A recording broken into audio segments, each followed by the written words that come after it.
I can remember one time where we're sitting there and the salesperson is just rattling off, kind of if you can't dazzle them with brilliance, baffle them with bullshit.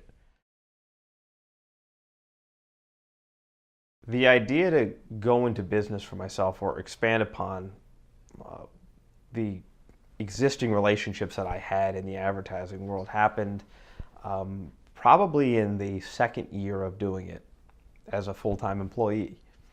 And one of my clients came to me and said, "Look, I never really advertised with anybody prior to you, and I know you tell me the truth.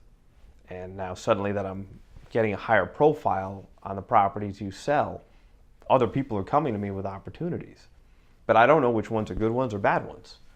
Would you mind sitting in on a phone call and just kind of listen in?"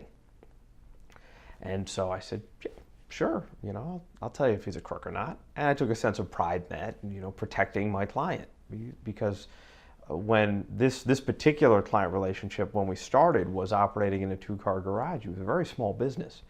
And so I was still learning the business, and he was advertising for the first time. So we kind of grew together. And so there was a bond and a friendship that formed there, and I felt protective over his best interests. And so I said, "Sure, I'll sit on this call." And I can remember one time where we're sitting there and the salesperson is just rattling off, kind of if you can't dazzle them with brilliance, baffle them with bullshit. And I just got this really bad feeling that the person was selling us a bill of goods. And they were. It was all a lot of smoke and mirrors, and we're going to give you this and this and this, and we're going to guarantee, we're going to run you as bonus here and here. And it was all garbage. I mean, without getting into the details of why it was garbage, you were basically buying one national spot. But it was surrounded with a bunch of BS. And I could tell. And so I realized, there's a protection role to be played. And since he didn't have a marketing director, I kind of would help him filter through these opportunities. But as time went on, he'd say, "I'm busy running my business. I like this opportunity. I'd like to do business here. Do you know people?" And I knew people in the industry from just doing business. So I knew some of the other companies that were offering advertising, and I knew people in those businesses. And so I said, "Look, do you want me to do this for you?"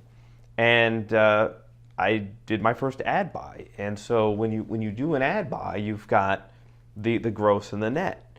And so, for example, I would call up a friend of mine in this other publisher or broadcast company, and they would give me a fantastic rate, a rate that you wouldn't get if you were a stranger just calling up. But then they would bill me a gross amount, which meant that, they would bill me a net amount, and then I would bill my client the gross amount. And that difference is known as an agency commission. And so I would, the standard agency commission is 15%. But there's a lot of agencies now that are operating on performance. There's a lot of agencies that will operate at 10. It depends on the industry, so depending on what the product is. And really, really big agencies that are doing Super Bowl ads might operate on even lower margins. But that was my first venture into it, and I realized, oh, I can get compensated for helping them. And the beautiful thing was, I never had to bill my client because he was buying the media, and then the publisher or the broadcast company was charging me that amount minus the agency commission for bringing them the business. So I was never having to bill my client.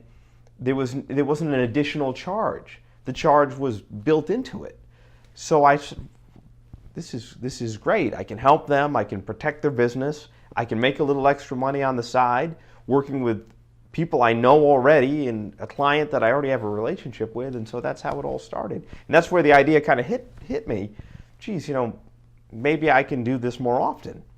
And but you always have to make sure that it doesn't take over, because you're working for somebody else and at the same time creating your own business. And so you have to make sure that your priority is always the person that you're working for and who has provided you with an employment opportunity.